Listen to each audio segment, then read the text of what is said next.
Hello everyone, मैं हूं Monika. Teach India में आपका बहुत बहुत स्वागत है। आज हम क्लास 6 हिस्ट्री के इम्पोर्टेंट चैप्टर 8 जिसकी थीम है गांव, शहर और व्यापार को हम यहां डिस्कस करेंगे।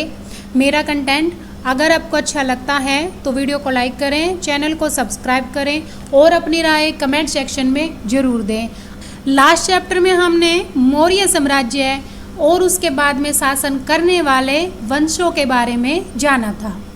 ऐसा नहीं था कि वहाँ केवल लड़ाइयाँ ही चल रही थी, इसके साथ साथ अनेक महत्वपूर्ण कार्य भी वहाँ हो रहे थे, जिसमें सामाजिक आर्थिक परिवर्तन और कृषि में परिवर्तन भी साधारण लोगों ने वहाँ विशेष भूमिका निभाई। हमारा चैप्टर स्टार्ट होता है लोहार की दुकान पर प्रभाकर ये बच्चा जो आप चित्र में देख पा रहे हैं, प्रभाकर लोहारों को काम करते देख रहा था। वहाँ उसने कुल्हाड़ी और हंसिया जैसे औजार देखे। दूसरी ओर भट्टी जल रही थी। औजार बनाने के लिए दो लोग थे कि एक छड़ को गर्म कर कर पीट रहे थे। उसको काफ़ी मज़ा आ रहा था। आइए हम भी लोहे के बारे में और ज़्यादा जानकारी प्राप्त करते हैं। लोहे के औजार और खेती। देखिए, खेती को ग्रो करने के लिए, बढ़ाने के लिए दो ही तरीके ज़्यादातर काम करते हैं, जिसमें लोहे के औजार और सिंचाई आते हैं। लोहे के औजार जिसके बारे में हमने चैप्टर 4 में भी पढ़ा था कि महापाषाण कब्रों में लोहे के औजार और हथियार बड़ी संख्या में मिले। चैप्टर 5 में महाजनपद में हमने जाना था जंगलों को साफ करने के लिए कुल्हाड़ियाँ, लोहे के फाल का इस्तेमाल से कृषि में काफ़ी उत्पादन बढ़ गया था। ये हमने चैप्टर 5 में जाना था। कृषि उत्पादन बढ़ाने के लिए उठाए गए अन्य कदम, सिंचाई। चैप्टर 5 में देखा नए औजारों के बारे में। उसी तरह सिंचाई भी काफ़ी कृषि में काफ़ी इम्पोर्टेंट भूमिका निभाती है। सिंचाई के लिए नहरें, कुएं, तालाब तथा कृत्रिम जलाशय बनाए गए। अब हम यहाँ देख रहे हैं एक चार्ट जिसमें क्या है, सिंचाई के बारे में बताया गया है। खालिस्तान दिए गए हैं 3rd, 5th, 6th, 9th number पर। वहाँ हमें ये वाक्य भरने हैं जो ऊपर दिए गए हैं। सबसे पहले नंबर पे है कि राजा को सेना, महल और किले बनवाने के लिए धन चाहिए। नंबर पर है कि वो धन कहाँ से प्राप्त होगा, वे किसानों से कर लेते थे। 3rd पे आएगा कर अदा करने के लिए किसानों को उत्पादन बढ़ाना था, जो ऊपर लिखा गया है। फिर आगे आता है यह सिंचाई से ही संभव था। अब सिंचाई के लिए क्या करना पड़ेगा, राजाओं ने सिंचाई की योजना बनाई और धन खर्च किया। जब वो धन खर्च कर देंगे, सिंचाई कर देंगे, तो क्या करेंगे, लोग परिश्रम करने लगेंगे। लोगों द्वारा परिश्रम किया गया, जिससे क्या हुआ, 7th नंबर पर आता है कृषि उत्पादन बढ़ने लगा। 8 नंबर पर आया कि फिर आगे आता है कि 9th नंबर पे आएगा 2nd नंबर वाला कि किसानों को लाभ मिला क्योंकि अब उत्पादन की अनिश्चितता घटी। गाँव में कौन रहते थे इसके बारे में जानते हैं।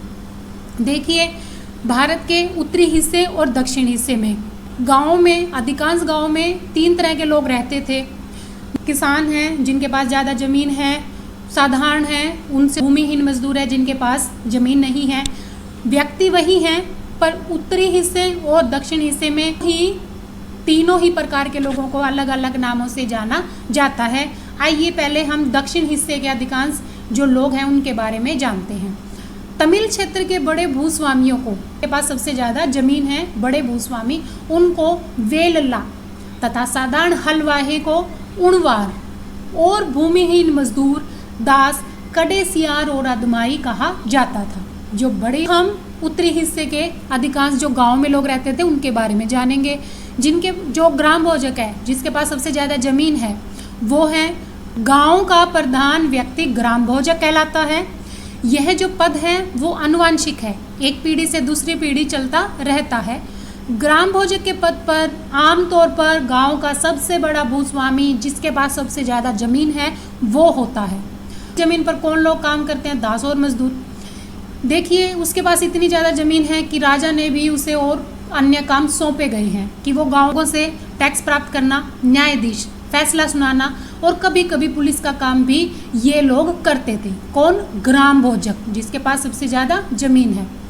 ग्राम भोजक के बाद कौन आता है, स्वतंत्र कृषक जो उनसे थोड़े से कम जमीन वाले थे, उन्हें उत्तरी हिस्से में गृहपति कहा जाता है।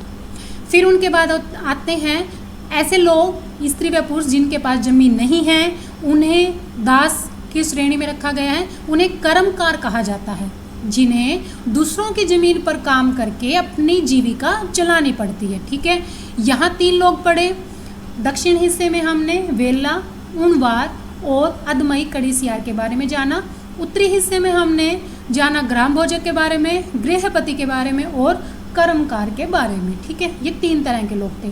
फिर इनके साथ साथ जमीन वाले, खेती वाले से अलग और कौन लोग रहते थे? लोहार, कुम्हार, बढ़ई और बुनकर जैसे कुछ शिल्पकार भी वहाँ होते थे।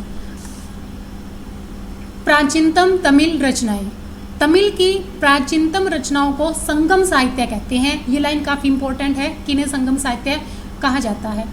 इन्हें संगम साहित्य इसलिए कहा जाता है क्योंकि मदुरई के कवियों के सम्मेलनों में इनका संकलन किया जाता था। जो हमने मौर्य साम्राज्य के बारे में पढ़ा था, मौर्य साम्राज्य का वहाँ तक राज्य था, उसके नीचे का जो राज्य था, दक्षिण भारत का जो राज्य था, तमिल केरल का, वहाँ चेर, चोल, पांड्य लोग शासन करते थे। उन सब के बारे में हमें संगम साहित्यों से ही पता चलता है। फिर नेक्स्ट आता है सिक्के। पुरातत्वविदों को इस युग में हजारों सिक्के मिले। सबसे पुराने आहत सिक्के थे जो बने होते थे चांदी और तांबे से। इनकी आकृतियाँ अलग अलग तरह की होती थी, कभी ये आयताकार, कभी वर्गाकार, कभी गोलाकार होते थे। ये या तो धातु की चादर को काटकर या धातु के चपटे गोलिकाओं से बनाए जाते थे। इन सिक्कों पर कुछ लिखा हुआ नहीं था, बल्कि इन पर पंच किया हुआ था। मार्क पंच कॉइन कहलाते हैं, जिनमें कुछ पंच बनाए गए हैं। ये आगे जानते हैं। विनिमय के अन्य साधन, विनिमय के साधन मतलब एक व्यक्ति से प्राप्त करना, दूसरे व्यक्ति को देना, उन सब के बारे में। इसमें क्या आया कि ये जो कविताएं हैं वो संगम साहित्य में लिखी गई हैं, जो आपको यहाँ दिखाई दे रही है। इसमें क्या बताया है कि लोग चावल के बदले नमक प्राप्त करते थे। जो उत्तर वाले हिस्से में कुषाण लोग, ये लोग थे, ये लोग चावल वहाँ से लाते थे। नीचे आके समुद्र किनारे से जो नमक वहाँ पर ज़्यादा उत्पादन होता है, समुद्र के किनारे नमक ही प्राप्त होता है, वहाँ से वो नमक को प्राप्त करते थे। ठीक है। नगर अनेक गतिविधियों के केंद्र। देखिए, नगर शहरों के बारे में हमें ज़्यादातर जानकारियाँ कहाँ से प्राप्त होगी? उस समय के शहरों के बारे में कहानियों से, मूर्तियों से, यात्राओं के द्वारा या पुरातत्वविदों द्वारा जो उन्हें प्राप्त हुई है। कहानियाँ, जातक कथाएं जिसमें महात्मा बुद्ध के बारे में बताया गया है। मूर्तियाँ, सांची स्तूप जो कि एमपी में है, मध्य प्रदेश में है। यहाँ से शहरों के बारे में पता चलता है, जो वहाँ स्तूप पर चित्र बनाए गए हैं। फिर यात्राओं द्वारा कैसे कैसे लोग आए, उन सब के बारे में भी हमें शहरों से पता चलता है। जैसे एक अज्ञात यूनानी नाविक द्वारा बेरीगाजा पतन का विवरण दिया गया है। पुरातत्वविद जो उन्होंने प्राप्त किया, उन सब से भी हमें नगरों के बारे में पता चलता है। देखिए, यहाँ पर मथुरा के बारे में बताया गया है। मथुरा एक महत्वपूर्ण नगर था। क्यों महत्वपूर्ण था? क्योंकि यह यातायात और व्यापार 2 मुख्य रास्तों पर स्थित था। इसका एक रास्ता उत्तर पश्चिम से पूर्व की ओर, दूसरा उत्तर से दक्षिण की ओर जाने वाला था। जो मथुरा शहर है, इसके चारों ओर किलाबंदी थी। इसमें अनेक मंदिर थे। मथुरा में मूर्तियाँ बनाई जाती थी। यह मूर्तियाँ बनाने का केंद्र था और मथुरा कुषाणों की दूसरी राजधानी बना। ये काफ़ी इम्पोर्टेंट है, कुषाणों की दूसरी राजधानी। फिर आगे आता है, मथुरा एक धार्मिक केंद्र भी रहा। बौद्ध विहार और जैन मंदिर यहाँ हैं और इसके साथ साथ कृष्ण भक्ति का यह एक महत्वपूर्ण केंद्र था। मथुरा में स्टोन ब्लॉक मिले हैं और मूर्तियों पर अनेक अभिलेख मिले हैं। अभिलेखों से क्या पता चलता है कि स्त्रियां व पुरुषों द्वारा मठों या मंदिरों को दिए जाने वाले दान के बारे में वो अभिलेख बताते हैं। उन अभिलेखों पर उन सब के नाम लिखे गए हैं कि कैसे कैसे। इसके साथ साथ मथुरा के अभिलेखों में सुनारों, लोहारों, बुनकरों, टोकरी बनाने वाले, माला बनाने वाले, इत्र बनाने वालों के बारे में भी पता चलता है, ये सब हमें पता चलता है मथुरा से। ठीक है, ये काफ़ी इम्पोर्टेंट है मथुरा यहाँ पे। फिर नेक्स्ट आता है शिल्प और शिल्पकार। यहाँ पर जो शिल्प है वो दो तरह से काम करते थे, एक बर्तन बनाने का और एक कपड़ा का। बर्तन में क्या आया है, मिट्टी के बहुत ही पतले और सुंदर बर्तन मिले जिन्हें उत्तरी काले चमकीले पात्र कहा जाता था। क्यों ये नाम दिया गया, क्योंकि ये उत्तरी भाग में मिले। ज़्यादातर उत्तरी भाग में मिलने के कारण इन्हें उत्तरी काले चमकीले पात्र कहा गया। ये एक कठोर चाक निर्मित धातु की तरह दिखने वाले तथा चमकदार काली सतह वाले पात्र हैं। इसे बनाने के लिए कुम्हार मिट्टी के बर्तनों को भट्टों पर उच्च तापमान पर रखते थे, जिसके परिणाम स्वरूप बर्तनों की बाहरी सतह काली हो जाती थी। काले होते हैं, उत्तरी भाग में मिलते हैं और तापमान पर, उस तापमान पर ये काले हो जाते हैं, इसलिए इसे ये नाम दिया गया है। फिर आगे आता है कपड़ों के बारे में। कपड़ों का उत्पादन बहुत महत्वपूर्ण था। उत्तर में वाराणसी और दक्षिण में मदुरई कपड़े के प्रसिद्ध केंद्र थे। और स्त्री व पुरुष दोनों ही लोग काम करते थे। अनेक शिल्पकार तथा व्यापारी अपने अपने संघ बनाने लगे, जिन्हें श्रेणी कहा जाता है। ये लेसन काफ़ी इंपॉर्टेंट है, इसमें अलग अलग व्यक्ति के अलग अलग नाम है, कब वो श्रेणी हुए, कब वो वेलाल हुए, कब वो उनवार हुए। ये काफ़ी इंपॉर्टेंट चैप्टर है, ये नाम ही आपको याद यहाँ करने पड़ेंगे। शिल्पकार क्या क्या काम करते थे, सबसे पहले वो ट्रेनिंग देते थे, कच्चा माल उपलब्ध करवाते थे, तैयार माल का वितरण करते थे और बैंकों के रूप में भी वो काम करते थे। बैंकों वे लोग भी पैसा उधार देते थे। व्यापारियों की श्रेणियां व्यापार का संचालन करती थी। धन जो उन्हें देते थे उस धन का निवेश लाभ के लिए किया जाता था।